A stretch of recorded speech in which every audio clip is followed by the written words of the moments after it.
Hello guys, आपका स्वागत है आपके अपने YouTube channel learning point tutorials पे।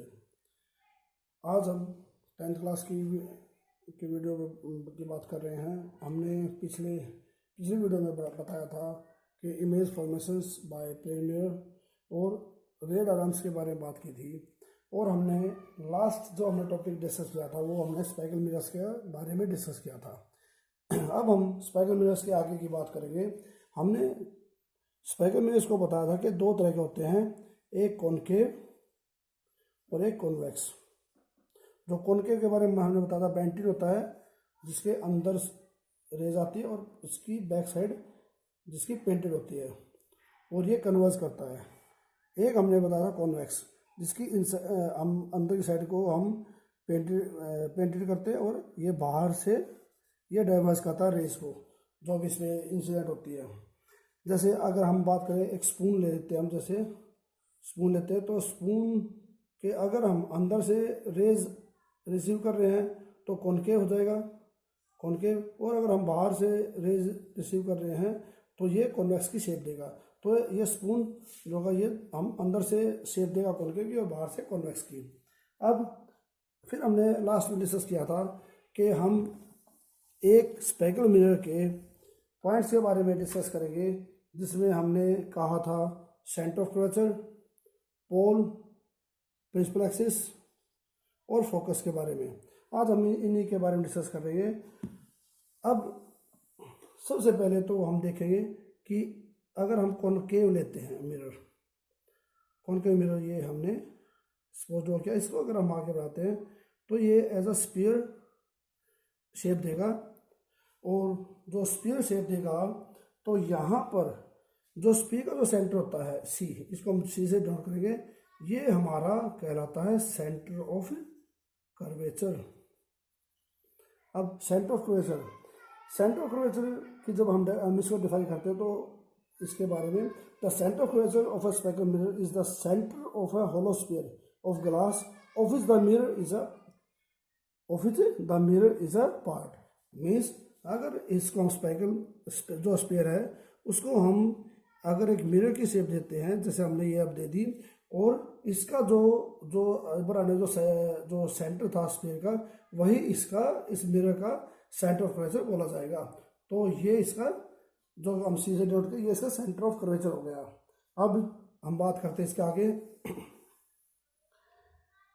The centre of curvature of a concave mirror is in front of it but the centre of curvature of convex. अब जैसे देखो, ये सेंटर की बात की तो कॉनकेव का तो आगे था, लेकिन कॉन्वेक्स की शेप हमारी इस तरह से है, और कॉन्वेक्स में ये जो पार्ट है हमारा, ये हमारा पेंटेड होता है।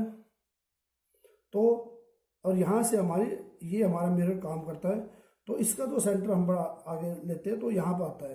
तो यहाँ पर बात आ गई कि कॉनकेव का तो उसके साइड में है, और जो कॉन्वेक्स का है, कॉन्वेक्स का उसके बिहाइंड में है। ये जैसे ये मिरर साइड है और इसके बिहाइंड में यहाँ पर इसका सेंटर ऑफ कर्वेचर होगा। अब आगे, अब सेंटर ऑफ कर्वेचर की बात आ गई। अब आते बात उसकी रेडियस। यहाँ पर हमने बात की जो रेडियस है वो होती है हमारी सेंटर से, और आर, ये सेंटर से यहाँ तक की जो डिस्टेंस वो आर होता है हमारा। तो यही हमारी है रेडियस, क्योंकि ये जो स्फीयर की जो रेडियस होती है वही हमारी रेडियस ऑफ कर्वेचर आएगी। अब बात आती है, ये जो हमने यहाँ सी से ये आर है, और यहाँ पर जो इसका जो कर्वेचर है जो हमने कंसिडर किया है, उसका जो सेंटर होगा, मान लो ये मिरर है एम डैश, तो इसका जो सेंटर होगा वो होता है हमारा पोल। इसको हम करते हैं डिनोट पोल से। तो सेंटर ऑफ कर्वेचर जो ये हमारा जो हमने मिरर लिया है उसका सेंटर हमारा कहलाएगा पोल। और एक पॉइंट, अब सेंटर हो गया, आर रेडियस हो गई, और हमारा पोल हो गया। तो इन तीनों को जो जोड़ेगी, जो लाइन इसको क्रॉस करती हुई आगे पास होती है, उसे हम कहते हैं प्रिंसिपल एक्सिस। तो हम ये कह सकते हैं कि पोल, रेडियस और फोकस वगैरह भी आगे आएंगे जैसे, और सेंटर, ये सब हमारे प्रिंसिपल एक्सिस पे लाई करते हैं। तो हम इसको बोलेंगे the straight line passing through the centre of curvature and pole of a spherical mirror is called its principal axis. अब that portion of a mirror from which the reflection of light actually takes place is called the aperture of a mirror. अब ये आपने ये जो हमारा ये है aperture, aperture क्योंकि इसी से हमारा रिफ्लेक्शन होना अंदर कॉनकेव में अंदर की साइड से और कॉन्वेक्स में हमारा बाहर की साइड से, तो ये है हमारा अपर्चर। अब कॉन्वेक्स के में केस में भी यहाँ पर पोल होगा, वही सेंटर और जो लाइन इसको क्रॉस करी वही हमारा प्रिंसिपल एक्सिस। तो पॉइंट्स दोनों में सेम रहेंगे। अब बात आती है एक और वर्ड है हमारा फोकस। फोकस, फोकस क्या होता है?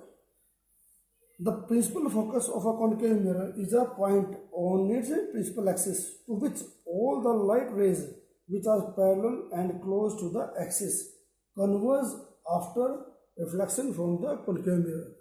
मतलब जो ये पैरेलल लाइट आई, ये सपोज हमने कॉनकेव लिया, यहाँ ये पैरेलल लाइट आ रही है और ये आफ्टर रिफ्लेक्शन जहाँ पर एक दूसरे को क्रॉस करेंगी, किसी भी एंगल से आ रही है वो कहीं से भी, तो वो जहाँ पर क्रॉस करेंगी, जहाँ पर एक दूसरे को से मिलेंगी, वो पॉइंट हमारा कहलाता है फोकस।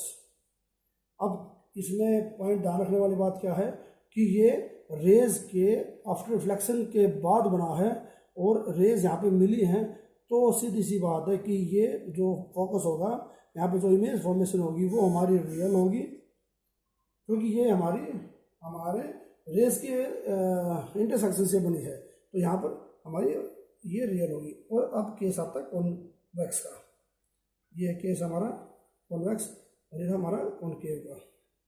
यहाँ पर रेज आ रही है पैरेलल लाइन और आफ्टर स्ट्राइकिंग ये डाइवर्स हो जाएंगी, तो जब हम इसको पीछे बढ़ाएंगे तो यहाँ पर ये एफ, सपोज यहाँ पर ये बनाने के बाद यहाँ मिलती है, तो ये हमारा प्रिंसिपल फोकस बोला जाएगा, ये पॉइंट, और यहाँ पर हमारी इमेज बनेगी।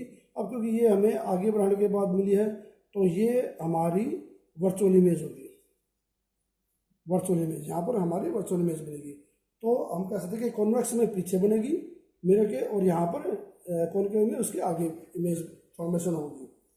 अब जैसे कि हमने फोकस के बारे में जान लिया, रेडियस के बारे में जान लिया, तो यहाँ पर हम एक बात कह सकते हैं कि concave mirror has a real focus, the focus of concave mirror is in front of mirror. और अब ये बात कि जो जहाँ पर फोकस हो रहा है, फोकस से पोल तक का डिस्टेंस, कॉनकेव मिरर की बात है, यहाँ पे फोकस से जो हमारा फोकस प्रिंसिपल फोकस है, यहाँ से पोल तक का डिस्टेंस, ये हमारा कहलाएगा फोकल लेंथ, क्योंकि ये डिस्टेंस है, ये the length between focus and principal axis, principal pole, जो प्रिंसिपल एक्सिस पे जो पोल है और जो हमारा फोकस है उसके बीच की लंबाई हमारी कहलाएगी फोकल लेंथ। और यहाँ पे कॉन्वेक्स के केस में ये हमने ये रेज आई इंसिडेंट रिफ्लेक्टेड और हमने इसको पीछे बढ़ाया, तो ये जो पोल है, पोल से लेकर यहाँ फोकस के बीच की ये हमारी होगी फोकल लेंथ। तो फोकल लेंथ को हम डिफाइन करेंगे कि distance between pole and focus, principal focus. अब अगर हमें कोई हवेली बॉडी है, सपोज जैसे सन है, हमें उसकी इमेज फॉर्मेशन लेनी है, तो क्योंकि यहाँ पर ये इस तरह से ये अभी रेस होते हैं, लेकिन क्योंकि बहुत ज़्यादा डिस्टेंस है, बहुत ज़्यादा, तो ये रेज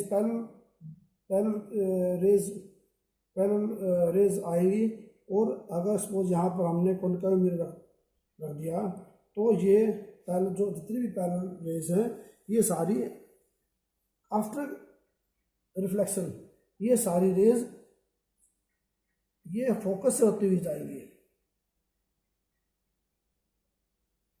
ये फोकस से होती जाएंगी, और हम ये फोकस हो गया, ये इंसिडेंट रे है, और ये हमारी